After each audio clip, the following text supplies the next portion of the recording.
तो कैसी हो मेरी प्यारी लॉयल फैमिली। मैं हूं आपका अपना दोस्त मिस्टर गुलशन और स्वागत करता हूं आपके इस डर और रहस्य से भरे चैनल गुलशन हॉरर पॉडकास्ट पर। और हाँ दोस्तों, एक छोटी सी शिकायत है।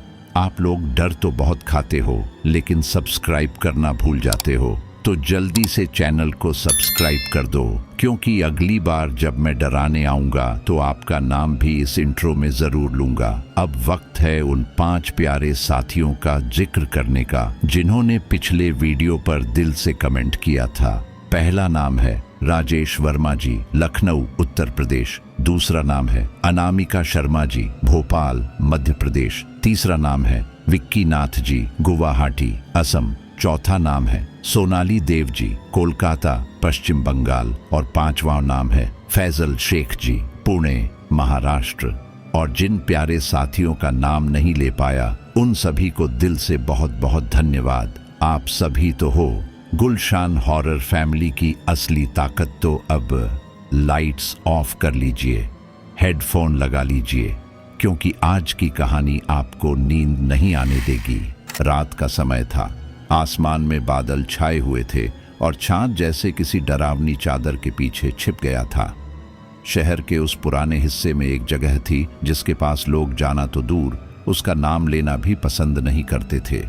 वह थी पुरानी सरकारी लाइब्रेरी, एक ऐसी इमारत जो अब सिर्फ दीवारों और धूल का ढेर लगती थी, लेकिन जिसके अंदर अनगिनत रहस्य और सिसकियां कैद थीं। कहा जाता था कि यह लाइब्रेरी लगभग 20 साल पहले किसी भयानक हादसे के बाद बंद कर दी गई थी। लोग फुसफुसाहट में कहते थे कि रात के 12 बजे इस इमारत की खिड़कियों से हल्की रोशनी निकलती है, जैसे कोई अब भी वहां बैठा किताबें पढ़ रहा हो।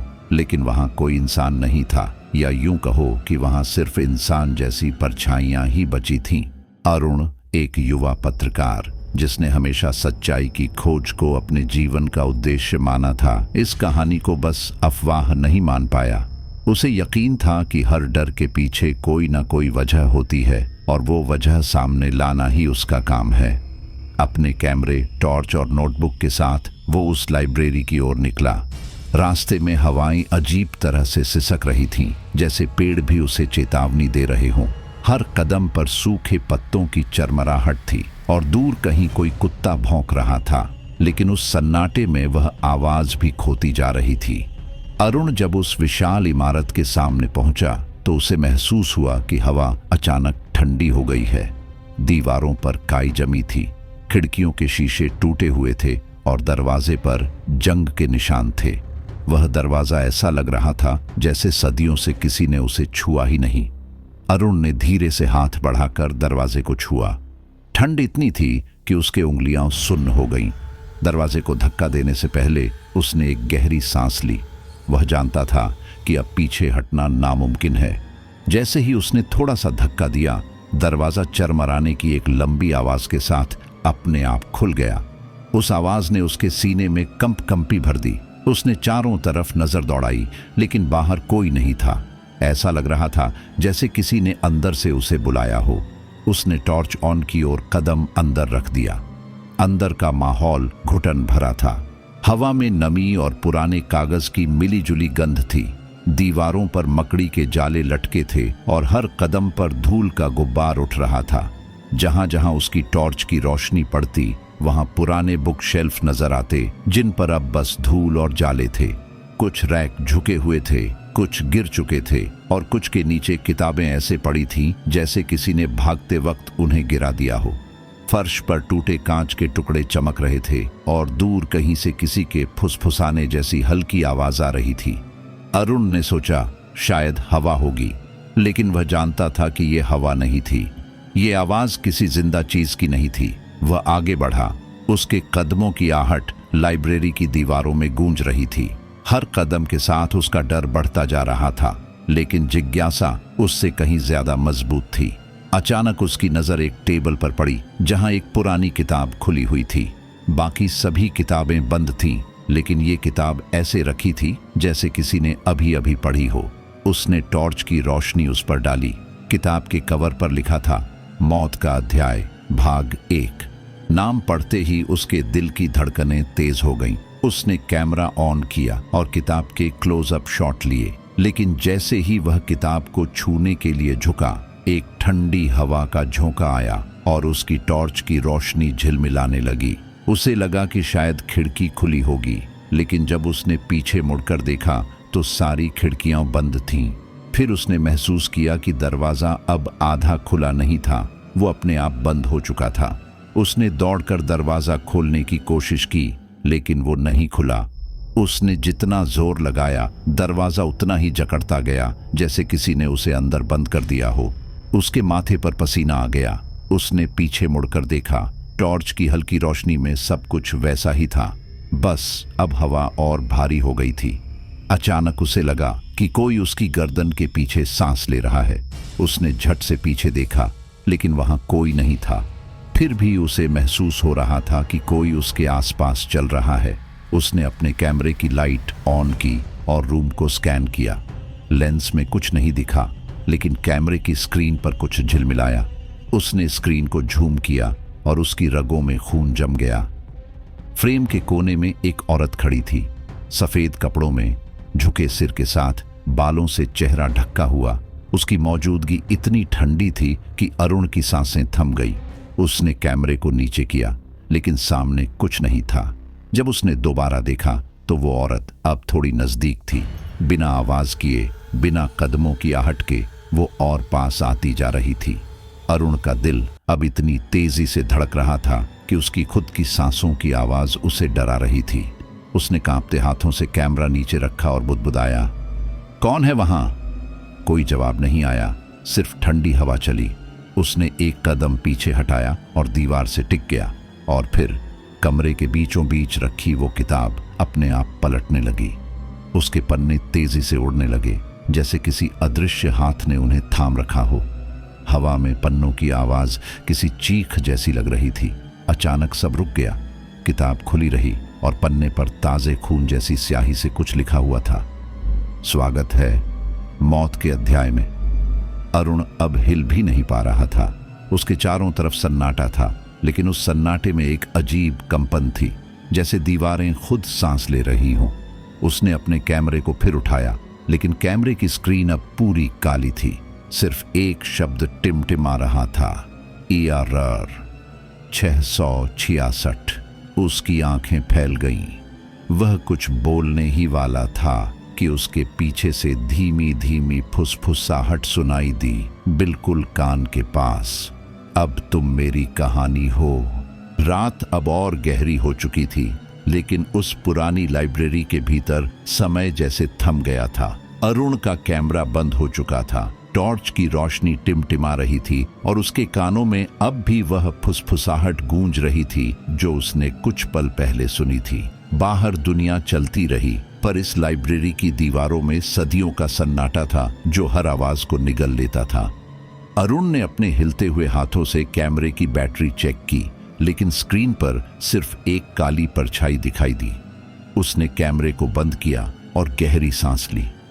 उसे अब तक यह समझ नहीं आ रहा था कि जो कुछ उसने देखा वो हकीकत थी या किसी भ्रम का हिस्सा, मगर उसकी दिल की धड़कनें गवाही दे रही थीं कि वह सब सिर्फ एक कल्पना नहीं थी।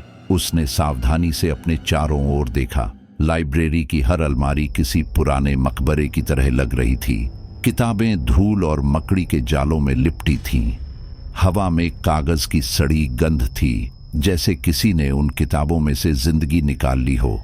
कहीं कहीं टूटी हुई मेजों पर अधजले कैंडल स्टैंड रखे थे, जिनके मोम अब पत्थर बन चुके थे।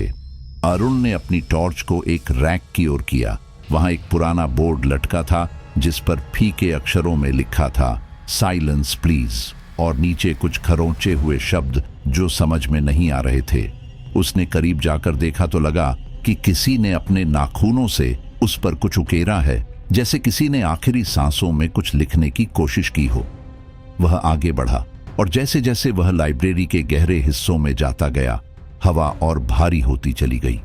हर कदम पर फर्श चरमराता था और उस आवाज से उसे ऐसा लगता था जैसे कोई और उसके पीछे चल रहा हो।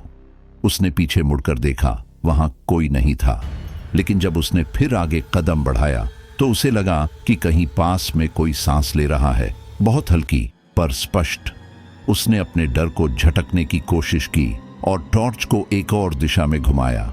वहां दीवारों पर पुराने नोटिस और तस्वीरें लगी थीं, कुछ बच्चों के, कुछ बूढ़ों के, सब मुस्कुराते हुए। लेकिन जैसे ही उसने टॉर्च की रोशनी उन पर फेरी, वो तस्वीरें धीरे धीरे धुंधली होने लगीं और मुस्कुराहटों की जगह खाली चेहरों ने ले ली। उन चेहरों की आंखें अब गहरी काली गुफाओं जैसी लग रही थीं। अरुण ने डर के मारे आंखें बंद कर लीं और कुछ कदम पीछे हट गया।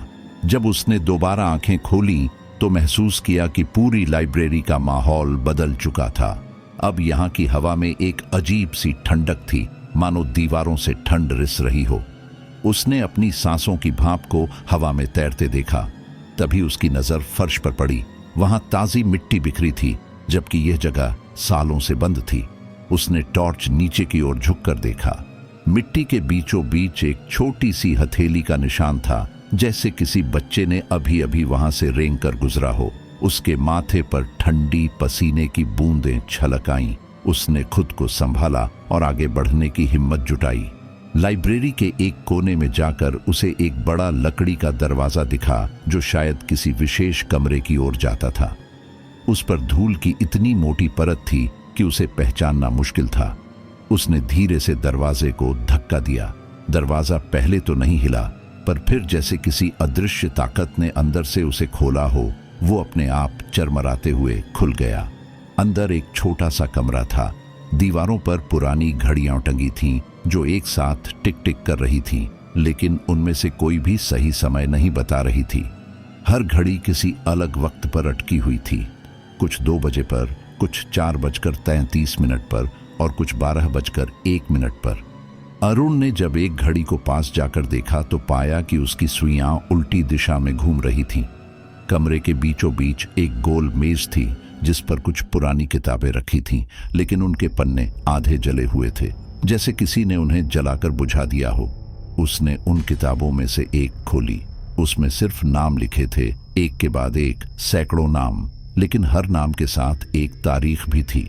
और सबसे अजीब बात यह थी कि हर तारीख 12 अक्टूबर की थी, बस साल बदलते जा रहे थे। उसने एक नाम देखा, रेशमा खन्ना, लाइब्रेरियन, 2005। वही नाम जिसे उसने पिछली रात किसी फुसफुसाहट में सुना था। अरुण के शरीर में ठंड दौड़ गई। वो किताब छोड़कर पीछे हट गया। कमरे की हवा अचानक और भारी हो गई थी। घड़ियों की टिक टिक अब बहुत जोर से गूंज रही थी, जैसे किसी ने वॉल्यूम बढ़ा दिया हो। उसने अपने कान ढक लिए, लेकिन आवाज और तेज होती गई और फिर सब कुछ अचानक शांत हो गया, एकदम सन्नाटा। अरुण ने धीरे से हाथ हटाए और चारों तरफ देखा। टॉर्च की रोशनी दीवार पर पड़ी और उसने देखा वहां अब किसी इंसान की परछाई थी। वो किसी और की नहीं, उसकी अपनी थी, लेकिन उसमें कुछ गड़बड़ थी। उसकी परछाई हिल रही थी, जबकि वह खुद स्थिर खड़ा था। परछाई ने धीरे धीरे सिर उठाया और उसकी ओर देखा। अरुण के पैरों के नीचे से जमीन खिसक गई। उसने दौड़ने की कोशिश की, लेकिन दरवाजा बंद हो चुका था। उसने जोर लगाया, पर वो नहीं खुला। उसने पीछे देखा। अब वो परछाई दीवार से उतर चुकी थी और हवा में तैर रही थी। उसके चारों ओर धूल घूमने लगी, जैसे किसी तूफान का केंद्र बन गया हो। उसके कानों में फिर वही आवाज आई, पर अब वो और साफ थी। क्यों लौटे हो यहाँ? किताबें तुम्हें याद रखती हैं, उसने चिल्लाकर कहा। कौन है वहां? सामने आओ। जवाब में एक ठंडी हंसी आई, जो दीवारों से टकराकर गूंजती रही। अचानक कमरे की सभी घड़ियां एक साथ बजने लगी। सुइयां घूमती गईं और सबकी टिक टिक एक ही समय पर आकर रुकी, 12:01 पर। उसी पल कमरे की दीवारें हिलने लगी और मेज पर रखी किताबें हवा में उड़ने लगी। एक किताब जोर से उसके सिर से टकराई और जमीन पर खुली गिरी। उसने नीचे झुककर देखा। किताब के पन्नों पर खून जैसा कुछ फैल गया था और उस पर लिखा था, अब तू बाहर नहीं जा सकेगा। भोर के पहले पहर की हल्की धुंध अब भी उस सुनसान इलाके पर फैली हुई थी, जहां पुरानी लाइब्रेरी खड़ी थी। बाहर से देखने पर वह अब भी उतनी ही शांत लगती थी, जैसे वर्षों से किसी ने उसकी दीवारों को छुआ तक न हो, लेकिन भीतर कुछ था जो अब जाग चुका था। अरुण के लापता होने की खबर धीरे धीरे पूरे कस्बे में फैल चुकी थी। पुलिस ने तलाशी ली, मगर उन्हें बस टूटी मेजें, बिखरे कागज और एक जला हुआ कैमरा मिला। उस कैमरे में कैद आखिरी तस्वीर ने सबको हैरान कर दिया था और अब कोई भी उस इमारत की ओर जाना नहीं चाहता था। लेकिन इंसान की जिज्ञासा कभी खत्म नहीं होती और यही जिज्ञासा थी जिसने रीना को उस जगह तक पहुंचा दिया। रीना एक स्वतंत्र पत्रकार थी और अरुण की सहयोगी भी। दोनों ने कई बार साथ में कहानियां कवर की थीं, पर इस बार की कहानी कुछ अलग थी। उसे यकीन नहीं था कि अरुण जैसी सावधान और साहसी इंसान बिना किसी निशान के गायब हो सकता है। जब पुलिस ने जांच बंद कर दी तो रीना खुद उस जगह पर जाने का फैसला करती है। उसकी आंखों में डर नहीं बल्कि सच्चाई जानने की आग थी। उसने अपने साथ बस एक कैमरा, एक टॉर्च और अरुण का पुराना नोटबुक लिया जो उसे उसके ऑफिस से मिला था। नोटबुक के आखिरी पन्ने पर सिर्फ एक वाक्य लिखा था, रेशमा मरी नहीं है, वो इंतजार में है। शाम का वक्त था जब रीना उस पुराने रास्ते पर पहुंची जो अब जंगली घास से भर चुका था। हर तरफ अजीब सी गंध थी, पुरानी लकड़ी, सड़ी नमी और किसी अज्ञात चीज की। दूर से दिखती लाइब्रेरी की इमारत अब एक छाया की तरह लग रही थी, मानो धरती से नहीं किसी और दुनिया से जुड़ी हो। रीना ने गहरी सांस ली और गेट को धक्का दिया। गेट चरमराया और खुलते ही ठंडी हवा का झोंका उसके चेहरे से टकराया। ऐसा लगा जैसे किसी ने फुसफुसाकर कहा हो, फिर कोई आ गया। अंदर कदम रखते ही उसे वही सन्नाटा महसूस हुआ जिसकी चर्चा उसने अरुण के आखिरी रिकॉर्ड में सुनी थी। लेकिन यहाँ कुछ और भी था, एक अनदेखा कंपन, जैसे जमीन के भीतर कुछ धड़क रहा हो। उसने कैमरा ऑन किया और लेंस से चारों ओर देखा। टूटी अलमारियां, धूल से ढकी किताबें और दीवारों पर लटके पुराने फ्रेम जो अब काले धब्बों में बदल चुके थे। लेकिन एक चीज ने उसका ध्यान खींचा। एक बेंच पर किसी ने हाल ही में कुछ रखा था। उसने पास जाकर देखा तो वह एक पुराना पेन और कागज का टुकड़ा था। उस पर लिखा था, जो पढ़ेगा वही मिटेगा। रीना ने वह कागज उठाया और कैमरे के सामने दिखाया, फिर फुसफुसाई, अरुण, अगर तुम कहीं हो तो मैं तुम्हें ढूंढने आई हूं। उसके शब्द हवा में घुल गए और उसी पल उसे महसूस हुआ कि कमरे का तापमान अचानक गिर गया है। उसकी सांसें भाप में बदलने लगी। उसने टॉर्च ऑन की और दाईं ओर बढ़ी, जहां एक दरवाजा था जो आधा खुला हुआ था। अंदर झांका तो एक कमरा दिखा जिसमें दीवारों पर पुरानी घड़ियां टंगी थीं, वही घड़ियां जिनका जिक्र अरुण ने अपने नोट्स में किया था। जैसे ही उसने कमरे में कदम रखा, घड़ियों की सुइयां धीरे धीरे घूमने लगी। कोई एक भी नहीं चल रही थी, लेकिन अब सबकी टिक टिक एक साथ गूंज रही थी। रीना ने डर के बावजूद वीडियो रिकॉर्डिंग चालू रखी। उसने धीमे स्वर में कहा, अरुण, अगर तुम मुझे सुन सकते हो तो कोई संकेत दो। कुछ पल सन्नाटा रहा, फिर अचानक कमरे की एक घड़ी जोर से गिरी और जमीन पर बिखर गई। उसके शीशे के टुकड़े चारों ओर फैल गए और उनमें से एक टुकड़े में रीना ने अपना चेहरा देखा, लेकिन उसमें कुछ अलग था। उसकी आंखें उसकी नहीं थीं, वे किसी और की थीं, गहरी और काली, जैसे बिना तले का कुआं। वह पीछे हटी और कमरे से बाहर भागी। उसका दिल तेजी से धड़क रहा था, लेकिन उसे लगा कि यह डर नहीं, किसी चीज का संकेत है। उसने अपने कैमरे की स्क्रीन देखी। उसमें कुछ सेकंड के लिए एक महिला का चेहरा झलका था, सफेद साड़ी, खुले बाल और खून से सना माथा। उसने कैमरा नीचे किया, लेकिन वह चेहरा अब भी दीवार पर झिलमिला रहा था, जैसे किसी प्रोजेक्टर की परछाई हो। उसने कांपते हुए टॉर्च उस दिशा में मारी, पर दीवार खाली थी। तभी पीछे से किसी के कदमों की आवाज आई। वह पलटी और वहां कोई नहीं था, बस किताबें हिल रही थीं, जैसे हवा उन्हें पलट रही हो, लेकिन हवा का कोई झोंका नहीं था। उसने एक किताब उठाई, इंडियन लाइब्रेरी रिकॉर्ड्स 1982। किताब खोलते ही कुछ काले पन्ने गिरे जिन पर खून जैसे धब्बे थे। उसने टॉर्च की रोशनी में उन्हें पढ़ने की कोशिश की। हर पन्ने पर एक नाम और एक तारीख थी। आखिरी नाम था अरुण मेहरा, 2025। रीना के हाथ से किताब गिर गई। उसकी सांसें रुक सी गईं। वह समझ नहीं पा रही थी कि यह मजाक है या मौत का दस्तावेज। तभी लाइब्रेरी के बीचों बीच लगी पुरानी घड़ी ने 12 बजने की घंटी दी। हर घंटे के साथ रोशनी कम होती गई और दीवारों पर परछाइयां लंबी होने लगीं। रीना के कैमरे की लाइट झिलमिलाने लगी। उसने कैमरा ऊपर उठाया और देखा रैक के बीच में कोई खड़ा था। धुंधली सफेद आकृति, चेहरा छिपा हुआ, लेकिन उसकी उपस्थिति इतनी ठंडी थी कि रीना का शरीर जम गया। उसने धीरे से कहा, रेशमा। वह आकृति हिली नहीं, बस एक धीमी आवाज में बोली, वो चला गया, अब तुम्हारी बारी है। रीना ने पीछे हटते हुए दरवाजे की ओर देखा, लेकिन अब दरवाजा गायब था। वहां बस दीवार थी।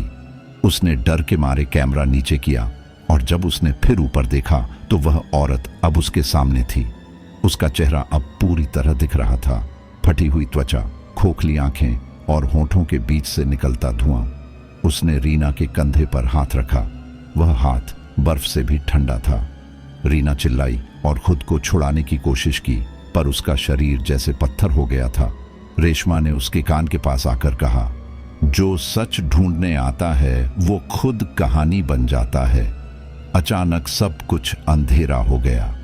जब रीना ने आंखें खोली तो उसने खुद को एक और कमरे में पाया। वहां एक मेज थी और उस पर वही किताब, मौत का अध्याय। उसने कांपते हुए किताब खोली। सुबह का सूरज जब उस पुराने कस्बे पर उग रहा था, तब लाइब्रेरी की खिड़कियों पर जमी धूल के बीच से कुछ किरणें अंदर झांकने की कोशिश कर रही थीं। पर भीतर अब भी अंधेरा था, उतना ही गहरा और सघन जितना किसी कब्र के भीतर होता है। अरुण और रीना दोनों लापता थे और लोगों ने उस इमारत को अभिशप्त मानकर वहां जाना बंद कर दिया था। लेकिन हर रहस्य की एक उम्र होती है और जब सन्नाटा ज्यादा गहरा हो जाए तो कोई न कोई फिर से उसकी गहराइयों को टटोलने आता ही है। इस बार वह शख्स था विक्रम, एक डॉक्यूमेंट्री फिल्म मेकर जो इस लाइब्रेरी की कहानी को दुनिया के सामने लाने के लिए आया था। उसके लिए यह कोई भूत प्रेत की बात नहीं थी, बल्कि एक पुराना केस था जिसे सच्चाई के नजरिए से दिखाना था। लेकिन उसे नहीं पता था कि सच्चाई और भय के बीच की दीवार यहाँ कितनी पतली है। विक्रम ने अपने साथ आधुनिक उपकरण लाए थे, नाइट विजन कैमरे, साउंड रिकॉर्डर और एक डिजिटल तापमान मापक यंत्र। उसे पूरा यकीन था कि जो कुछ भी लोगों ने सुना या देखा वह या तो भ्रम था या किसी इंसानी चाल का हिस्सा। लेकिन जब वह पहली बार लाइब्रेरी के मुख्य द्वार पर पहुंचा तो कुछ अजीब हुआ। गेट बंद था, जबकि उसे बताया गया था कि पुलिस ने पिछले साल उसे खुला छोड़ दिया था। उसने जोर लगाकर दरवाजा खोला और जैसे ही लकड़ी का ताला टूटा, अंदर से एक ठंडी हवा का झोंका निकला। वह हवा किसी बर्फीले कमरे जैसी थी और उसके साथ आई थी एक धीमी सी फुसफुसाहट जो इतनी हल्की थी कि सुनाई भी नहीं दे रही थी, मगर एहसास हो रहा था कि कोई बोल रहा है। विक्रम अंदर आया और अपने कैमरे चालू किए। उसने धीरे से रिकॉर्डिंग शुरू की और बोला, दिनांक 17 अक्टूबर, समय सुबह 9:12, स्थान पुरानी नगर लाइब्रेरी। यह वह जगह है जहां पिछले 2 लोगों के गायब होने की घटना हुई थी। उसकी आवाज सन्नाटे में गूंज गई। चारों तरफ वही पुराना दृश्य था, टूटी अलमारियां, झूलते मकड़ी के जाले, सड़े कागजों की गंध और उस सब के बीच एक गहरा डर जो बिना आवाज के दिल के भीतर उतरता जा रहा था। उसने एक कोने में कैमरा लगाया और खुद दूसरे कमरे की ओर बढ़ा। कमरे में जाते ही उसने देखा कि दीवारों पर कुछ नए निशान उभरे हुए हैं, जैसे किसी ने नाखूनों से खुरचकर कुछ लिखा हो। उसने टॉर्च की रोशनी उन पर डाली।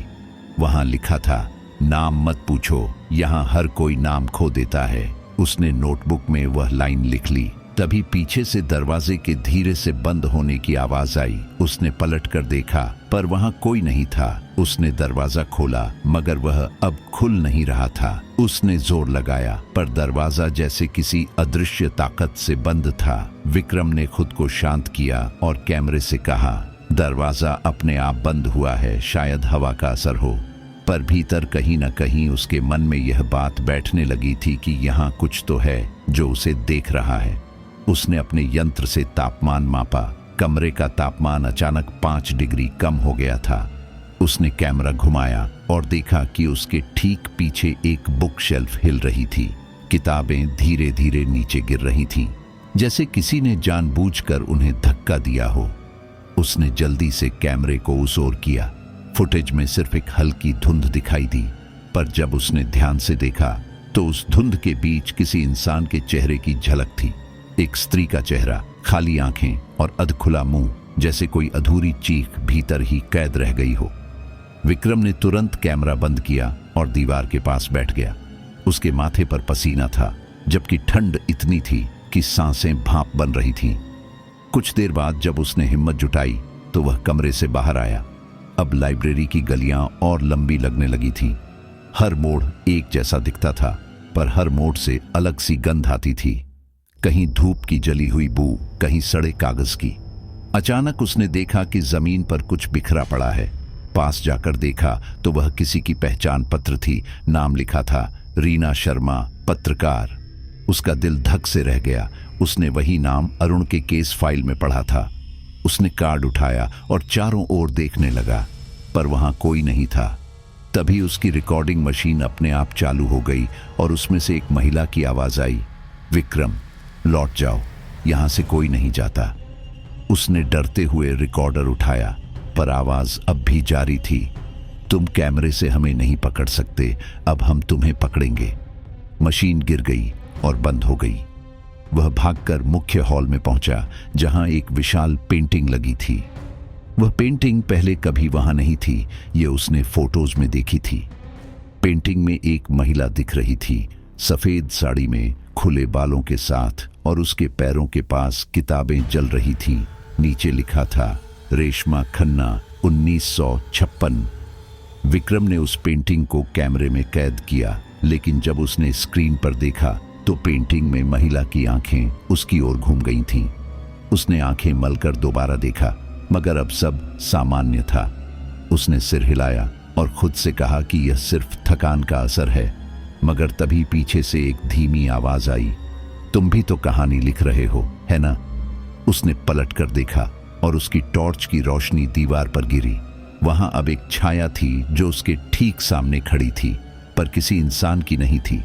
वह धीरे धीरे पास आने लगी और जैसे जैसे वह करीब आती गई, टॉर्च की रोशनी बुझती चली गई। विक्रम पीछे हटता गया, पर उसके पैर किसी चीज से टकरा गए और वह गिर पड़ा। जब उसने ऊपर देखा तो उस छाया के पीछे वही चेहरा था, रेशमा का। वह अब पूरी तरह दिखाई दे रही थी। उसके बाल जमीन तक फैले थे और आंखों से धुआं निकल रहा था। उसने झुककर कहा, तुम्हें भी उस किताब में जगह मिलेगी। विक्रम ने कैमरा उठाकर उसकी ओर किया, पर स्क्रीन पर कुछ नहीं दिखा, सिर्फ काला धब्बा। तभी कमरे की दीवारें कांपने लगीं, अलमारियों से किताबें गिरने लगीं, हवा का बहाव बढ़ गया और रेशमा की आवाज हर दिशा से आने लगी। भारी बारिश की रात थी। आसमान में बादल ऐसे गरज रहे थे जैसे किसी अनजानी आत्मा की चीखें उसमें कैद हों। नगर की पुरानी लाइब्रेरी अब पूरी तरह से बंद कर दी गई थी। विक्रम की गुमशुदगी के बाद प्रशासन ने वहां ताले लगा दिए थे, पर अफवाहें रुकने का नाम नहीं ले रही थीं। लोग कहते थे कि हर अमावस की रात उस इमारत से हल्की रोशनी निकलती है और कोई महिला की आवाज पुराने गीत गाती सुनाई देती है। गांव के बुजुर्ग अब भी उस रास्ते से गुजरते हुए सिर झुका लेते थे और बच्चे दूर से ही पत्थर फेंककर भाग जाया करते थे। लेकिन एक व्यक्ति ऐसा था जिसे यह सब डराने के बजाय आकर्षित कर रहा था। उसका नाम था आदित्य और वह एक पैरानॉर्मल रिसर्चर था। आदित्य को हमेशा से अजीब चीजों की ओर खिंचाव रहा था। उसने कई जगहों पर आत्माओं के अस्तित्व को महसूस किया था, लेकिन उसे कभी पक्का सबूत नहीं मिला था। विक्रम की फुटेज इंटरनेट पर कुछ समय के लिए वायरल हुई थी, जिसमें उसके आखिरी शब्द गूंजते थे, यह लाइब्रेरी जिंदा है। उस क्लिप को देखकर आदित्य के भीतर एक अजीब जुनून जाग उठा। उसे लगा कि यह कोई साधारण आत्मा नहीं, बल्कि कोई ऐसा श्राप है जो इतिहास में छिपा है, और उसने तय किया कि वह इस लाइब्रेरी में जाकर सच्चाई को उजागर करेगा। उसने अपने साथ कैमरे, स्पिरिट बॉक्स और एक थर्मल सेंसर लिया, लेकिन असली हथियार उसका हौसला था, जो हर डर से बड़ा था। रात के करीब 11 बजे वह लाइब्रेरी के गेट पर पहुंचा। हवा में नमी थी और हर झोंका मानो किसी अदृश्य हाथ की तरह उसके चेहरे को छू रहा था। गेट पर जंग लगे ताले को उसने अपने औजार से तोड़ा और भीतर कदम रखा। जैसे ही वह अंदर आया, चारों तरफ सन्नाटा ऐसा छा गया जैसे समय खुद थम गया हो। घड़ी की सुइयां भी रुक गई लगती थी। उसने अपना कैमरा चालू किया और धीमी आवाज में बोला, यह है मौत की लाइब्रेरी, जहां कदम रखने वाला कोई लौट कर नहीं आता। मैं हूं आदित्य, और आज देखेंगे कि यहां कौन सी शक्ति है जो इंसानों को निगल जाती है। लाइब्रेरी के अंदर धूल और सड़न की गंध पहले से भी ज्यादा थी। फर्श पर पुराने पन्ने बिखरे पड़े थे, जिन पर शब्द धुंधले पड़ चुके थे। हर कोने से हल्की सी फुसफुसाहट आ रही थी, जैसे कई मुंह एक साथ कुछ कहना चाह रहे हों, लेकिन कोई एक शब्द साफ न बन पा रहा हो। उसने स्प्रिट बॉक्स ऑन किया। मशीन से अजीब सी आवाजें आने लगीं। कुछ शब्द बीच बीच में साफ सुनाई दी। विक्रम, मत खोलो किताब। आदित्य ने गहरी सांस ली और कैमरे की लाइट बढ़ा दी। उसके सामने वही पुरानी पेंटिंग टंगी थी जिसमें रेशमा खन्ना की छवि थी, लेकिन इस बार उस पेंटिंग की आंखें नहीं थीं, सिर्फ 2 काले छेद जिनसे धुआं निकल रहा था। वह धीरे धीरे आगे बढ़ा और देखा कि पेंटिंग के नीचे की दीवार में एक दरार उभरी हुई है। उसने हथेली से उसे छुआ और उसी क्षण ठंडी लहर उसकी नसों में दौड़ गई। दरार अपने आप चौड़ी होने लगी और दीवार में से एक छिपा हुआ दरवाजा दिखा। उसने टॉर्च की रोशनी डाली। सीढ़ियां नीचे जा रही थीं, बहुत गहराई तक। उसने एक पल को सोचा कि क्या वापस चला जाए, लेकिन जिज्ञासा ने डर पर जीत पाई। वह सीढ़ियां उतरता चला गया। हर कदम के साथ तापमान गिरता जा रहा था, सांसें धुआं छोड़ रही थीं।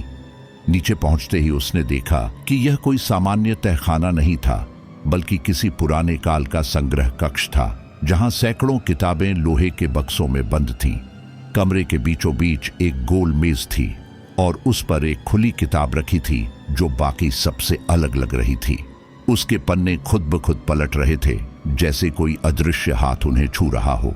आदित्य ने पास जाकर देखा तो किताब के पन्नों पर वही नाम बार बार लिखा था, रेशमा खन्ना, 1956। उसके नीचे एक वाक्य था, जिसे यह किताब पढ़ेगा वह इसका हिस्सा बन जाएगा। उसने कांपते हाथों से कैमरा उठाया और बोला, यह शायद वही किताब है जिसे विक्रम ने देखा था। उसने किताब को छूना चाहा, लेकिन जैसे ही उसकी उंगलियां उसके कवर से टकराईं, पूरा कमरा हिल गया। हवा का एक झोंका उठा और सारे बक्सों के ढक्कन अपने आप खुल गए। अंदर की किताबें उड़ने लगीं जैसे पक्षियों का झुंड। आदित्य पीछे हट गया, लेकिन एक किताब आकर उसके पैरों के पास गिरी। उसने नीचे देखा। किताब पर उसका खुद का नाम लिखा था, आदित्य मेहरा, अध्याय 5। उसकी रीढ़ में सिहरन दौड़ गई। उसने तुरंत किताब को बंद करना चाहा, लेकिन वह अब खुल चुकी थी और उससे नीली लौ उठी जो कमरे को घेरने लगी। फिर उसने एक धीमी स्त्री आवाज सुनी, वही जो विक्रम की रिकॉर्डिंग में थी। तू भी जानना चाहता है ना कि मैं कौन हूं? उसने पीछे मुड़कर देखा और उसके सामने धुंध के बीच रेशमा का चेहरा उभर आया। इस बार उसका चेहरा गुस्से में था, आंखों से खून के आंसू बह रहे थे और बाल जैसे हवा में तैर रहे हों। उसने कहा, हर बार कोई आता है सच्चाई जानने, पर कोई ये नहीं समझता कि मैं सच्चाई ही हूं। आदित्य ने हिम्मत करके पूछा, तुमने इन सबको क्यों मारा? रेशमा ने हल्की हंसी हंसी, मैंने किसी को नहीं मारा, उन्होंने खुद को मिटा दिया। जब इंसान ज्ञान की हद पार करता है तो किताबें उसे निगल लेती हैं। ये जगह अब ज्ञान की नहीं, आत्माओं की लाइब्रेरी है। यहां हर सवाल एक नया श्राप बन जाता है। उसने हाथ उठाया और हवा में घूमती किताबें एक साथ रुक गईं। उसने कहा, अब तू भी इस सच्चाई का हिस्सा बनेगा। आदित्य ने पीछे हटने की कोशिश की, पर नीली लौ ने उसके चारों ओर घेरा बना लिया था। उसने कैमरा उठाया और बोला, अगर कोई यह देखे तो समझ ले कि यह सिर्फ कहानी नहीं, यह सच है। रेशमा खन्ना अभी भी जिंदा है। तभी लौ ने कैमरे को पिघला दिया और आवाज बंद हो गई। रेशमा उसके करीब आई और बोली, अब तेरे पास सिर्फ एक रास्ता है, या तो मेरा नाम मिटा दे या खुद इस किताब का हिस्सा बन जा।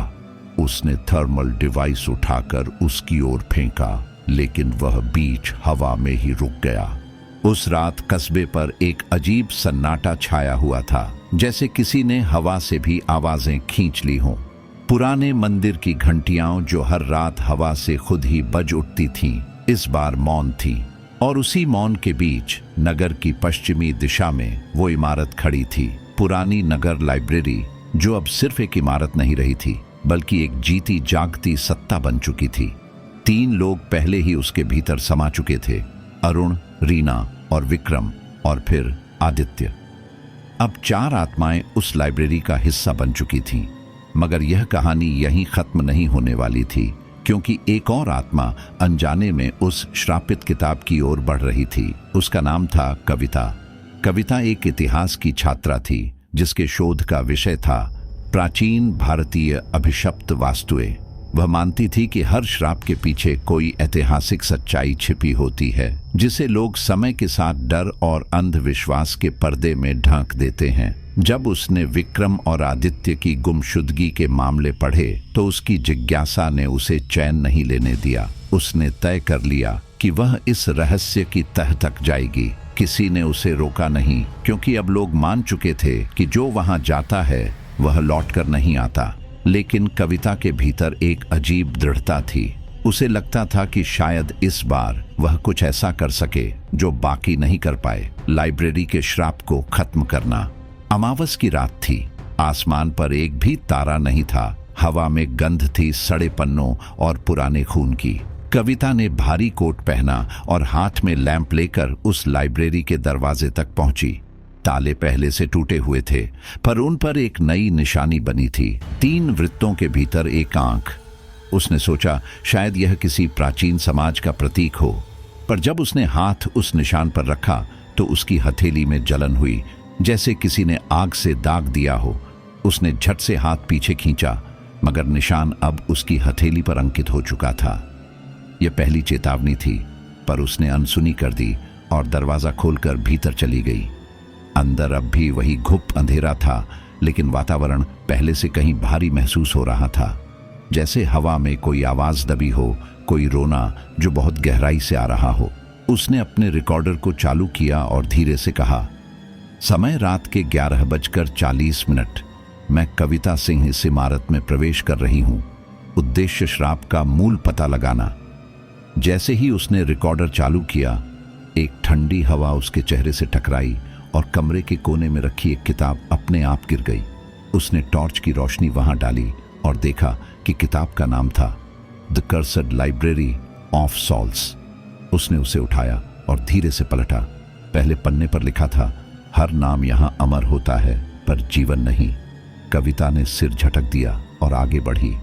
उसका कदम जैसे जैसे लाइब्रेरी के अंदरूनी हिस्सों की ओर बढ़ा, हर तरफ अंधकार और ठंड गहराती चली गई।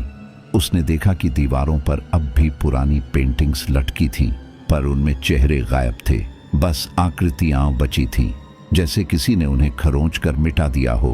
तभी उसे पीछे से किसी के चलने की आवाज आई। उसने पलटकर देखा, वहां कोई नहीं था, पर जैसे ही उसने दोबारा आगे देखा, उसके सामने एक महिला खड़ी थी, सफेद पोशाक में, बाल खुले और चेहरा धुंध से ढका हुआ। कविता की सांस अटक गई। उसने धीरे से पूछा, तुम रेशमा हो? वह आकृति कुछ पल स्थिर रही, फिर हल्की हंसी हंसी। हर कोई यही पूछता है, पर कोई ये नहीं पूछता कि मैं क्यों हूं। उसकी आवाज में एक अजीब कंपन था, मानो 2 अलग अलग आवाजें एक साथ बोल रही हों। कविता ने डरते हुए पूछा, तुम यहां क्यों फंसी हो? रेशमा ने सिर उठाया और धीरे से कहा, क्योंकि किसी ने मुझे भुला दिया। मैं यहाँ किताबों में कैद हूँ, उन शब्दों के बीच जो कभी खत्म नहीं होते। उसकी आंखें अचानक काली हो गईं और कमरे का तापमान गिर गया। टॉर्च की रोशनी झिलमिलाने लगी और दीवारें जैसे सांस लेने लगीं। कविता ने महसूस किया कि अब वह इस जगह की हद में फंस चुकी है।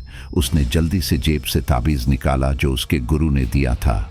जैसे ही उसने उसे रेशमा की ओर बढ़ाया, रेशमा पीछे हटी और कहा, तू उस चीज से नहीं बच सकती जिससे तेरा नाम पहले ही किताब में लिख दिया गया है।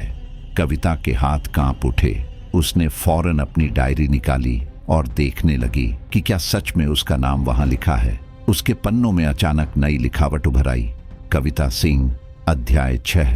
उसका दिल धक से रह गया। उसने पीछे देखा, रेशमा अब और पास थी। उसके चेहरे से धुआं निकल रहा था और उसके पैरों के नीचे फर्श में दरारें पड़ रही थीं। रेशमा ने कहा, अब जो जानने आई थी जान ले, ये लाइब्रेरी किसी इंसान ने नहीं बनाई थी। इसे बनाया था उन आत्माओं ने जो ज्ञान के लालच में अपनी आत्मा बेच बैठी। यहाँ हर किताब एक आत्मा है, हर पन्ना किसी की कहानी, और हर पाठक वही बन जाता है जो वह पढ़ता है। कविता ने चिल्लाकर कहा, मैं तुम्हें मुक्त कर दूंगी, मैं इस चक्र को खत्म कर दूंगी। रेशमा हंस पड़ी, तू वही कह रही है जो हर कोई कहता है, पर मुक्ति किताबों के बाहर नहीं, उनके भीतर है। अचानक हवा में किताबें उड़ने लगी। दर्जनों किताबें दीवारों से निकलकर कविता के चारों ओर घूमने लगी। उनकी पन्नों से रोशनी निकल रही थी और हर किताब से एक आवाज गूंज रही थी। अरुण, रीना, विक्रम, आदित्य, सबके नाम हवा में तैर रहे थे। कविता ने अपने रिकॉर्डर की तरफ देखा। वह अब खुद से बोल रहा था, कविता भाग जाओ, वो तुम्हें नहीं छोड़ेगी। उसने रिकॉर्डर गिरा दिया और लाइब्रेरी के मुख्य दरवाजे की ओर भागी, मगर दरवाजा अब दीवार बन चुका था। उसने अपनी हथेली उस पर रखी, लेकिन उसकी हथेली जलने लगी। वही निशान जो बाहर दरवाजे पर था अब और गहरा होकर चमकने लगा। उसने चीख मार दी और तभी उसके पीछे से किसी ने उसका नाम पुकारा। वह पलटी और देखा कि एक आदमी वहां खड़ा था। रात का समय था और कस्बे पर अजीब सी निस्तब्धता छाई हुई थी। हवा में अब भी उस पुरानी लाइब्रेरी की गंध थी, सड़े हुए कागजों, धूल और कुछ ऐसी चीज की जो सिर्फ मरने वाले महसूस कर सकते हैं। गांव वाले अब उस इमारत का नाम भी जबान पर नहीं लाते थे, बस उसे मौत की कोठरी कहकर गुजर जाते। मगर हर कहानी तब तक पूरी नहीं होती जब तक कोई आखिरी बार उसकी सच्चाई को छूने की कोशिश न करे। और उस सच्चाई की ओर अब बढ़ रहा था एक और व्यक्ति, डॉ. समर वर्मा। वह एक मनोवैज्ञानिक था जिसने पारलौकिक घटनाओं को हमेशा भ्रम माना था। लेकिन जब उसने कविता की रिकॉर्डिंग सुनी जिसमें उसकी टूटी हुई आवाज कहती थी, यह लाइब्रेरी खुद लिखती है, तो उसके भीतर का वैज्ञानिक भाग नहीं बल्कि इंसान जाग उठा। वह जो डर को समझना चाहता है, मिटाना नहीं। समर को लगता था कि यह सब एक सामूहिक भ्रम है, लोगों के डर का परिणाम, कुछ मनोवैज्ञानिक प्रभाव, कोई गैस या फिर पुराने निर्माण का असर। उसने अपना उपकरण तैयार किया, ऑक्सीजन मीटर, कैमरे, माइक्रोफोन और एक न्यूरल वेव सेंसर जो इंसानी दिमाग की प्रतिक्रिया को रिकॉर्ड कर सकता था। उसने अपने साथी आरव को साथ आने को कहा, मगर आरव ने मना कर दिया। समर, उस जगह पर जो जाता है वो लौटता नहीं, उसने कहा। समर मुस्कुराया, शायद इसलिए तो जाना जरूरी है। अमावस की रात थी, वही समय जब पहले सभी घटनाएं हुई थीं। हवा में धुंध थी, चांद कहीं गुम था। समर ने टॉर्च ऑन की और लाइब्रेरी के पुराने गेट की ओर बढ़ा। अब गेट पर न कोई ताला था, न कोई निशान, बस एक पुराना लकड़ी का दरवाजा जो जैसे अपने आप हिल रहा था। उसने धीरे से उसे खोला और एक सर्द हवा का झोंका उसके चेहरे से टकराया। उसकी रीढ़ में ठंडक उतर गई, पर उसने कदम अंदर रखा। जैसे ही वह अंदर आया, उसे ऐसा लगा जैसे किसी ने उसके कान के पास फुसफुसाया, तू भी कहानी बनने आया है। उसने पलटकर देखा, कोई नहीं था। उसने लैपटॉप निकाला और सेंसर चालू किए। स्क्रीन पर हर दिशा से हल्के संकेत आ रहे थे, अदृश्य कंपन, असामान्य तापमान और सबसे डरावना, दिमाग की लहरों जैसा पैटर्न जो किसी इंसान का नहीं था। उसने धीरे से कहा, यह असंभव है। तभी उसका कैमरा अपने आप रिकॉर्डिंग शुरू कर दिया। स्क्रीन पर कुछ सेकंड तक स्टैटिक दिखाई दिया, फिर अचानक एक चेहरा उभरा, सफेद साड़ी में, रेशमा खन्ना। वह कैमरे के बहुत करीब थी। उसकी आंखें खाली, होंठ धीरे धीरे हिल रहे थे, पर कोई आवाज नहीं आ रही थी। फिर स्क्रीन काली हो गई और कैमरा बंद। समर ने गहरी सांस ली और चारों ओर देखा। अलमारियां अब पहले से ज्यादा टूटी हुई थीं, पर उनके बीच से धुआं निकल रहा था। उसने ध्यान से देखा तो हर अलमारी पर नाम उकेरे हुए थे, अरुण शर्मा, रीना शर्मा, विक्रम राय, आदित्य मेहरा, कविता सिंह, और सबसे नीचे एक नई जगह खाली थी, जैसे किसी नए नाम का इंतजार हो। उसने अपनी डायरी निकाली और सब कुछ दर्ज करने लगा। तभी हवा में एक ठंडी फुसफुसाहट गूंजी, नाम पूरा करो। उसने रुककर कहा, कौन है? पर जवाब में वही आवाज दोहराई, नाम पूरा करो। समर ने देखा कि उसके सामने जमीन पर एक किताब खुली हुई है। उसने झुककर उसे देखा, और उस किताब के खाली पन्ने पर स्याही अपने आप फैलने लगी। धीरे धीरे अक्षर बनते गए। डॉ समर वर्मा। वह पीछे हट गया। दिल जोरों से धड़कने लगा। उसने किताब को लात मारी, पर वह वहीं स्थिर रही, जैसे जमीन में जड़ पकड़ चुकी हो। अचानक कमरे में एक हल्की सी रोशनी फैल गई और उसी रोशनी से एक आकृति बनी। कविता। उसका चेहरा अब भी वैसा ही था, बस उसकी आंखों में अब डर नहीं था बल्कि चेतावनी थी। कविता ने धीमी आवाज में कहा, भाग जाओ समर, अभी भी वक्त है, वो तुझे पढ़ने लगी है। समर ने कहा, वो कौन वो? तभी पीछे से एक गूंज उठी। लाइब्रेरी। कमरा कांप उठा, दीवारों से जैसे कोई सांस ले रहा हो। अलमारियां हिलने लगी और पन्ने हवा में उड़कर उसके चारों ओर घूमने लगे। हर पन्ने पर कोई न कोई चेहरा उभर रहा था, वो सब जो कभी यहां आए थे। अरुण, रीना, विक्रम, आदित्य, कविता, हर चेहरा दर्द में तड़पता हुआ। और उनके बीच अब एक नई आकृति उभर रही थी, रेशमा। रेशमा आगे आई। उसके बाल हवा में ऐसे तैर रहे थे जैसे वो हवा नहीं बल्कि पानी में खड़ी हो। उसने मुस्कुराते हुए कहा, तू जानना चाहता है कि मैं कौन हूं? मैं वो शब्द हूं जो कभी मिटाया नहीं जा सका।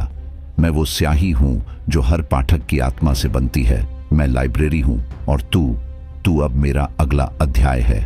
समर ने कंपकंपाती आवाज में कहा, मैं तुझे मिटा दूंगा, मैं इस जगह को खत्म कर दूंगा। रेशमा हंसी। उसकी हंसी ऐसी थी जैसे 100 आवाजें एक साथ हंस रही हों। मिटाना? जो लिखा जा चुका है उसे मिटाया नहीं जा सकता। जो पढ़ लिया गया है वो अब जिंदा है। उसने हाथ उठाया और समर के सामने की किताबें अपने आप खुल गईं। उनमें से नीली और लाल लौ उठी। हवा में राख उड़ने लगी और दीवारों से खून रिसने लगा। समर ने खुद को संभाला और अपने सेंसर की ओर देखा। स्क्रीन पर एक ही वाक्य बार बार चमक रहा था, रिकॉर्डिंग न्यू माइंड पैटर्न। उसने चिल्लाकर कहा, नहीं, और उपकरण बंद करने की कोशिश की, मगर वे खुद चलने लगे। मशीनें जैसे उसके आदेश नहीं सुन रही थीं। तभी उसके सिर के अंदर आवाज गूंजने लगी, तू अब सोच नहीं रहा, तू लिखा जा रहा है। उसका शरीर जमने लगा, हाथ कांप रहे थे, पर उसने पूरी ताकत से एक दीवार पर मुक्का मारा। दीवार से ईंट नहीं बल्कि किताबें गिरी। हर किताब से धुआं उठा और उसमें एक चीख थी। उसने वहां से भागने की कोशिश की, पर हर गलियारा अब घूमने लगा। लाइब्रेरी अपनी शक्ल बदल रही थी। हर कदम पर नई दीवार, नई सीढ़ी, नया दरवाजा। उसे ऐसा लगने लगा कि वह किसी अनंत भूल भुलैया में फंस गया है। और फिर उसे एक दरवाजा दिखा जिस पर लिखा था एग्जिट। वह दौड़ा और दरवाजा खोला, लेकिन बाहर वही लाइब्रेरी थी, बस उलटी। अब छत जमीन थी और जमीन छत। हर चीज उलटी लटक रही थी। रात की नमी फिर से हवा में फैल चुकी थी और आसमान पर बादल किसी अशुभ संकेत की तरह मंडरा रहे थे। गांव में उस पुरानी लाइब्रेरी का नाम अब किसी के होंठों पर नहीं था, लेकिन उसका साया अब भी लोगों के सपनों में उतर आता था। कई बार बच्चे आधी रात में रो पड़ते, कहते कि उन्होंने किसी को खिड़की पर देखा जो उन्हें बुला रहा था। औरतें मंदिर में दीपक जलाती और कहती कि उस जगह की आत्माएं अब बेचैन हो चुकी हैं। मगर किसी को नहीं पता था कि उस रात जब डॉइना समर वर्मा गायब हुए, तब उस इमारत ने केवल एक इंसान को नहीं निगला, बल्कि उसके साथ उसकी चेतना को भी अपने अंदर समा लिया था। 3 दिन बाद शहर से एक और व्यक्ति उस जगह की ओर चला। उसका नाम था अनिरुद्ध मिश्रा, एक डॉक्यूमेंट्री फिल्म मेकर जो परालौकिक रहस्यों पर काम करता था। उसे समर की गुमशुदगी की खबर अखबारों में मिली थी, लेकिन बाकी सबको जहां डर लगा, वहीं उसे एक कहानी की गंध आई। वह सोचता था कि शायद यही उसका सबसे बड़ा प्रोजेक्ट होगा। उसने अपने साथ ड्रोन कैमरा, वॉइस रिकॉर्डर और इंफ्रारेड लेंस वाला कैमरा लिया। उसकी सोच सीधी थी, या तो वह इस लाइब्रेरी के डर को झूठ साबित करेगा या फिर सच को दुनिया के सामने लाएगा। वह शाम को पहुंचा जब आसमान पर सूरज की आखिरी किरणें धुंध में खो चुकी थीं। उसने देखा कि पूरी इमारत अब कुछ और लग रही थी, जैसे किसी ने उसे नया चेहरा दे दिया हो। दीवारों पर बेलें उगाई थीं और हर खिड़की में किसी के झांकने का एहसास होता था। उसने कैमरा चालू किया और रिकॉर्डिंग शुरू की। डे 1, लोकेशन पुरानी नगर पालिका लाइब्रेरी, गांव धौलापुर। कहा जाता है कि यहाँ समय रुक जाता है, और जो एक बार अंदर जाता है वह कभी लौटता नहीं, उसने धीरे से कहा। उसने दरवाजा खोला और अंदर कदम रखा। हवा भारी थी, इतनी ठंडी कि सांस लेना मुश्किल लगे। फर्श पर किताबें बिखरी पड़ी थीं। कुछ पन्ने ऐसे हिल रहे थे जैसे किसी ने अभी अभी उन्हें पलटा हो। उसने टॉर्च घुमाई और सामने की दीवार पर कुछ लिखा देखा। अध्याय 7 समाप्त, 8 शुरू। वह मुस्कुराया तो कोई पहले ही मुझसे आगे है। वह गहराई में बढ़ा। कैमरा हर पल उसकी सांसों की आवाज रिकॉर्ड कर रहा था। तभी उसकी नजर एक मेज पर पड़ी किताब पर गई। उस पर धूल की मोटी परत थी, मगर बीच का हिस्सा साफ था, जैसे किसी ने अभी अभी हाथ रखा हो। उसने किताब खोली। उसमें कुछ लिखा था। वो अब पढ़ रहा है। अब वो भी कहानी का हिस्सा है। उसने कैमरा उस पर फोकस किया और कहा, यह शायद समर का लिखा हुआ हो सकता है। मगर तभी किताब के पन्ने अपने आप पलटने लगे और एक नया शब्द उभरा, अनिरुद्ध। वह पीछे हट गया। कैमरा कांपने लगा। उसने महसूस किया कि कमरे में कोई और भी है। उसके पीछे से एक धीमी हंसी की आवाज आई। वह मुड़ा। कुछ नहीं था। फिर एक परछाई दीवार पर दिखी, किसी लंबे बालों वाली औरत की। उसने टॉर्च उस पर डाली, मगर वह जैसे हवा में घुल गई। उसके कानों में एक फुसफुसाहट आई। कैमरे से सच नहीं पकड़ा जाता, क्योंकि सच इंसान को पकड़ लेता है। वह भागा, मगर रास्ता वैसा नहीं था जैसा उसने देखा था। गलियारे लंबे होते गए, सीढ़ियां खुद से बदलती रहीं।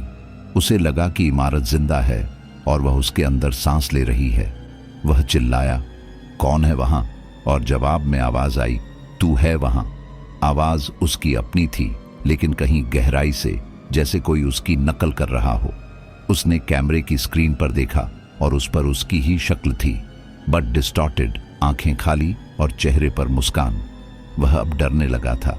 उसने अपने रिकॉर्डर में बोला, यहां कुछ है। ये जगह सुनती है, बोलती है, सोचती है।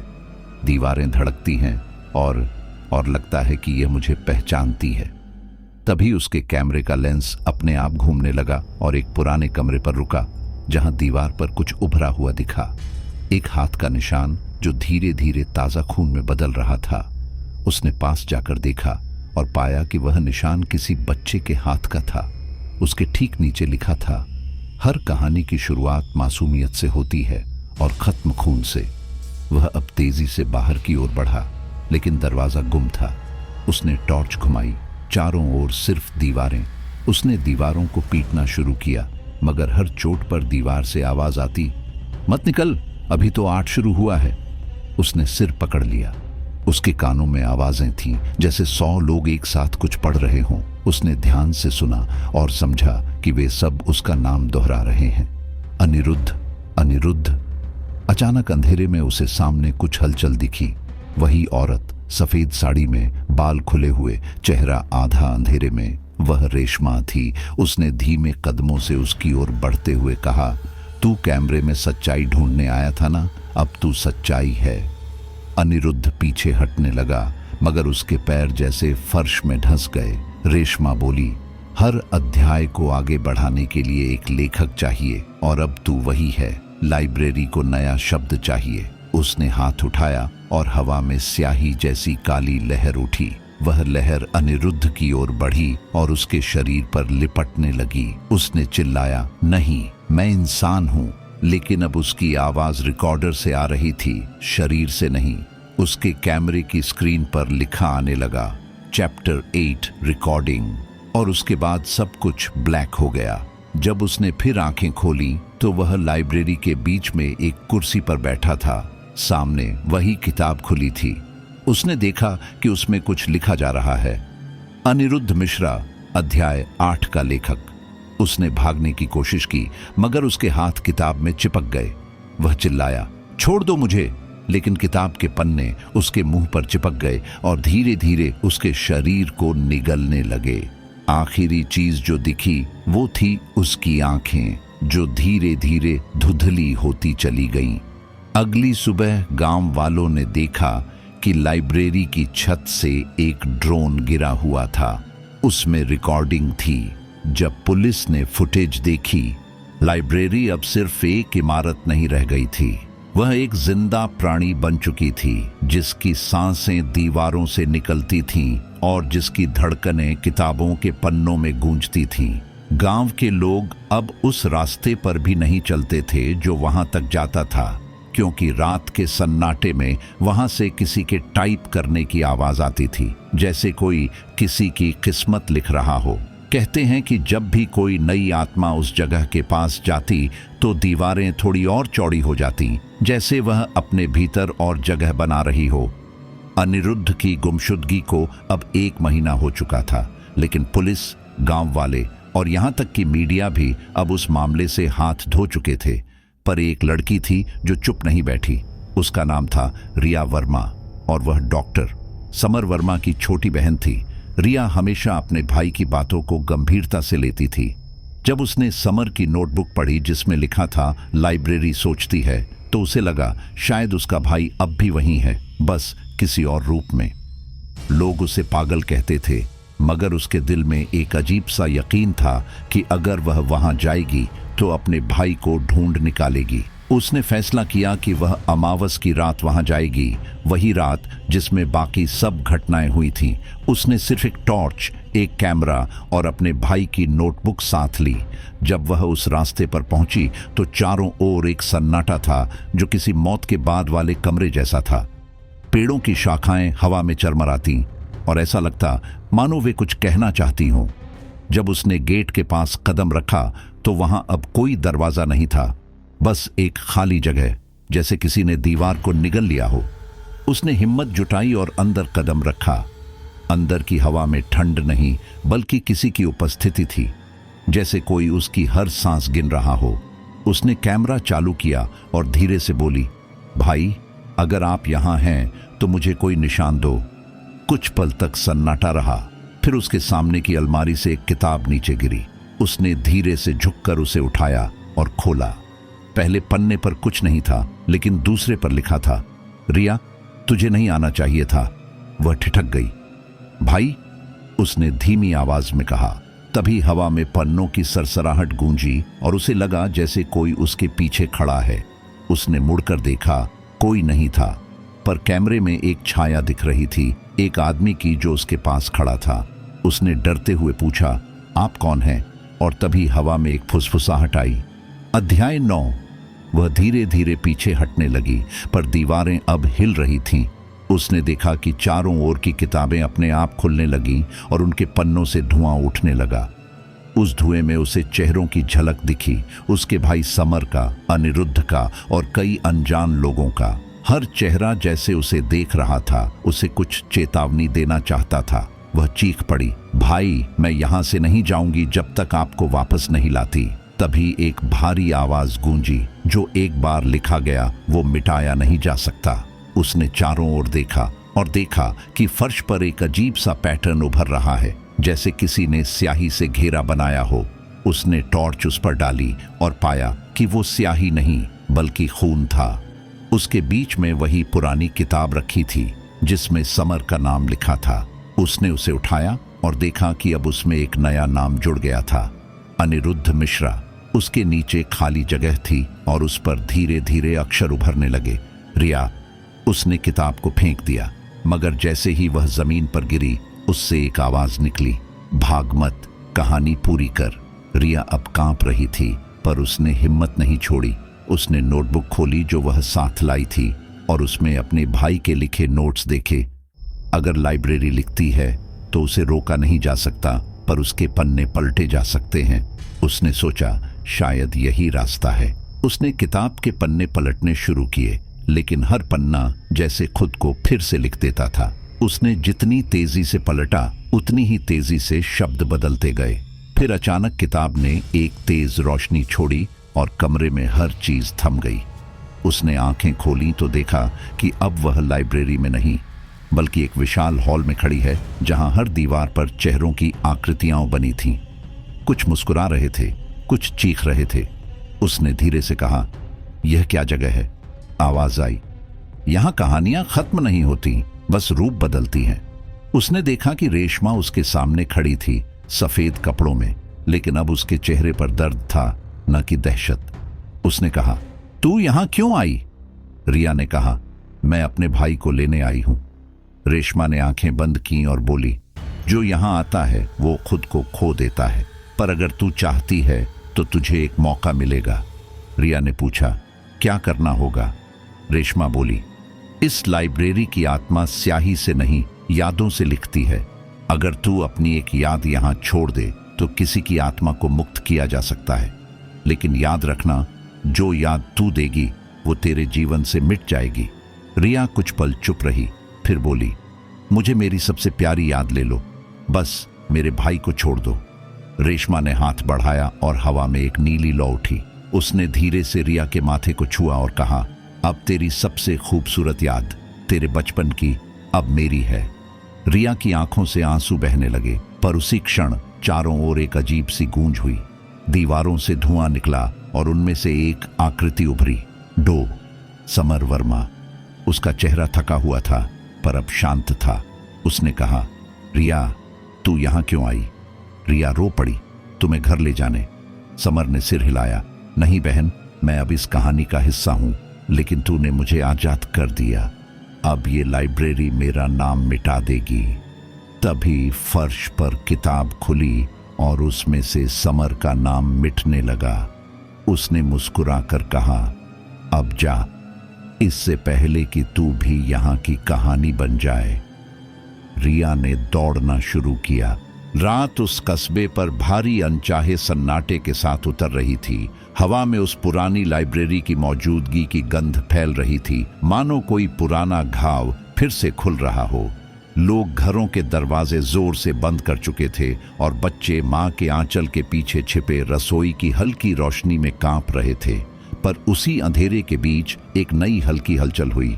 जहां कभी एक थकान भरी इमारत खदी रहती थी, वहां अब एक नई नींव पर चमकती सी इमारत उभर आई थी, नए रंग में, पर उस रंग में वही पुराना साया दफन था। वर्षों की राख से उभर कर बनी यह नई लाइब्रेरी किसी ने बाहरी नजरों से सजाई थी, पर अंदर वही स्वरों का सन्नाटा, वही पन्नों की खनक और वही फुसफुसाहट बरकरार थी। लोगों ने कहा कि किसी ने वहां फिर से काम शुरू किया है, पर कौन आया होगा अंधेरे को पुनर्जीवित करने के लिए इस तरह से, यह किसी को समझ न आया। और फिर उसी रात जब आसमान काली चादर ओढ़े था, एक हल्की सी काली कार आकर दरवाजे के पास रुकी और उससे एक औरत उतरी। नर्म मुख, पर आंखों में कुछ ऐसा ठहराव था जो पहले किसी में नहीं देखा गया था। उसने बिना किसी आतिथ्य या घोषणा के दरवाजा खोला और अंदर कदम रखा। उसके कदम इतने शांत थे जैसे उसने वर्षों से वहीं इंतजार किया हो, और लाइब्रेरी की दीवारें, किताबों की कतारें, टूटी फूटी मेजें जैसे किसी पुराने स्वागत समारोह के हिस्से हों। उस औरत ने हाथ में एक पुराना चमकदार लॉकअप नोटबुक पकड़ा हुआ था और उसके कदमों से उठते धूल के कण जैसे नई कहानियों की झिलमिलाहट बनकर रोशन हुए। लोग उसे नई लाइब्रेरियन कहते थे, पर वह सिर्फ एक नई मुखौटा थी। उसके पीछे शायद वही आवाज काम कर रही थी जो दशकों से इस इमारत की रचनाकार रही थी। उसने पहली रात काम करना शुरू किया, शांति से शेल्फों को व्यवस्थित किया, किताबें पोंछीं और बीच बीच में किसी किताब के कवर पर अपनी उंगलियां फेरती। पर उसकी उंगलियां किसी सामान्य किताब की स्पर्श नहीं थीं। वे उन पन्नों में उतरी गहराइयों को जगा रही थीं जो वर्षों से सोए थे। पहली बार जब उसने किसी प्राचीन खजाने की तरह उस श्रापित कवर को खोला, जिसका नाम वर्षों से किसी के होठों पर भी नहीं आता था, तो कमरे की हवा ने एक लंबी सांस ली और बाहर से आती बिजली की एक चमक में उसने देखा कि पन्नों पर हल्की हल्की रेखाएं चमक उठीं। किताबों से आवाज निकली जैसे एक पुराना रिकॉर्ड बार बार बज रहा हो। पहले कंपन थे, फिर एक एक करके आवाजें उभरने लगी और उन आवाजों में अरुण की खनसी, रीना की टूटी हुई सांसें, विक्रम की घबराई हुई पुकार और समर की धीमी पर निर्णायक स्वर शामिल थे। नई लाइब्रेरियन ने बिना डरे उन आवाजों को सुना और उसके होठों पर एक अजीब तरह की मुस्कान टिक गई, जैसे किसी को अंततः पूरा ज्ञान मिल गया हो। उसने किताब को अपने गले के पास रखा और कहा, अब तुम सभी मेरे साथ हो, अब तुम सबका सिलेबस मेरे हाथ में है। और तब उसने बिना किसी अधीरता के एक एक पन्ना पलटना शुरू किया। हर पन्ने के साथ कमरे में धीमी धीमी हवा की तरह एक और उपस्थिति जगी। पर इस बार वे उन आत्माओं के स्वरों के अलावा कुछ और भी थे। विचलन, स्वीकृति और एक अजीब तरह की प्रतीक्षा। नई लाइब्रेरियन ने उन सभी नामों को पढ़ना आरंभ किया जो वर्षों में दर्ज हुए थे, और पढ़ते पढ़ते उसने एक एक करके उन आत्माओं के अंश अपने भीतर समाहित किए। पर साथ ही साथ उसने उन नामों को अपनी नोटबुक में उलट पलट कर लिखना भी शुरू किया। नया नाम, नया अध्याय, नया लेखक। उसने अपनी लिखावट से पन्नों पर उन लोगों के किस्सों को फिर से गढ़ा, किसी का अतीत, किसी का वर्तमान और किसी का भविष्य। सब कुछ एक साथ जुड़ता गया, और फिर अचरज की बात यह हुई कि जिन पन्नों पर उसने नाम लिखे वे पन्ने जल्दी जल्दी धुंधले होते गए, और पन्नों के किनारों से हल्की सी राख गिरती रही। वह राख जैसे ही जमीन पर गिरती, वहां पर एक और छोटी सी परछाई उभर आती, किसी और जिंदगी की, किसी और कहानी की। गांव वालों ने देखा कि रात के सन्नाटे में लाइब्रेरी की खिड़कियों से अब अजीब रोशनी निकलती है, पर पिछले अनुभवों से वे सावधान थे और दूर से देखते रहे। और जिन लोगों की हिम्मत हुई वे छुपकर कैमरे लगाकर देखते रहे और रिकॉर्ड करते रहे। कुछ रिकॉर्डिंग में वह नई औरत दिखाई देती जो किताबें पलटती और मुस्कुराती, और तभी स्क्रीन पर कभी कभी लेखन दिखाई देता, अध्याय 10 पुनरारंभ, और नीचे उसके अपने अक्षर, नाम अज्ञात। कुछ ने कहा कि यह नई लाइब्रेरियन इस बार अलग है क्योंकि उसने सिर्फ आत्माओं को नहीं बुलाया, उसने उन्हें नौकरी दे दी। एक तरह का नया ऑर्डिनेविटे जहां मृतक और जीवित एक परिषद बनाते हैं। पर इस बार इस परिषद ने कुछ और तय किया। यह तय हुआ कि अब किताबों की न केवल कहानियां ही लिखी जाएंगी, बल्कि लिखने वाले का जीवन भी पन्नों में स्थानांतरित कर दिया जाएगा। यानी जो भी व्यक्ति किताब को पूरी तरह पढ़ेगा या उस पर हाथ फेर कर उसे समझेगा, वह किताब का लेखक नहीं रहेगा, वह किताब का हिस्सा बन जाएगा और उसे पुस्तकालय की नई पंक्तियों में स्थान दिया जाएगा। यह नियम धीरे धीरे लागू होने लगा, और पहली बार लोगों ने महसूस किया कि जब कोई अंदर जाता है तो वापस लौटकर वही व्यक्ति नहीं रहता। उसकी आंखों में आधा अंधेरा और आधी चमक होती है, और आवाजें उसके होठों से निकलती हैं जैसे कोई पुराना पाठ उसी के माध्यम से बोल रहा हो। एक रात जब गांव का पुराना पुजारी उस इमारत के पास से गुजरा तो उसने देखा कि नई लाइब्रेरियन बाहर खड़ी थी और उसकी आंखों में कुछ नर्म उदासी थी। पुजारी ने उससे पूछा, तुम कौन हो? और उसने एक शांत परंतु ठंडी आवाज में कहा, मैं वह हूं जो किताबों को घर देता हूं, मैं वह हूं जो उन नामों को क्रम में रखता हूं। और पुजारी ने फिर वह नहीं देखा जो पहले देखता था। उसके हाथ में अब वही पुरानी किताब थी जो वर्षों से लोगों के भूतों को खींचती आई है। समय के साथ औरत की असलियत धीरे धीरे स्पष्ट हुई। वह कोई बाहरी जीव नहीं थी, बल्कि उन आत्माओं की समग्र चेतना थी। तो दोस्तों, कैसी लगी आज की कहानी? डर लगी या दिल ने कहा और चाहिए? अगर आपकी सांसें थोड़ी तेज हो गई हों, अगर आपके कमरे की लाइटें खुद ब खुद डिम लगने लगी हों, तो समझ जाइए भूतिया लाइब्रेरी आज भी आपके आसपास है। याद रखना, कुछ दरवाजे ऐसे होते हैं जिन्हें खोलना नहीं चाहिए, कुछ किताबें ऐसी होती हैं जिन्हें पढ़ना मौत को बुलाना होता है, और कुछ कहानियां कभी खत्म नहीं होती। धीमे धीमे हवा का झोंका सुनाई देता है, फुसफुसाहट की आवाज। अब तुम मेरी कहानी हो। अगर कहानी पसंद आई हो तो लाइक करो, शेयर करो और सब्सक्राइब करना मत भूलो, क्योंकि मैं मिस्टर गुलशन हर रात एक नई डरावनी सच्चाई लेकर लौटूंगा। और कौन जानता है, अगली बार जब मैं कहानी सुनाऊंगा, शायद वो कहानी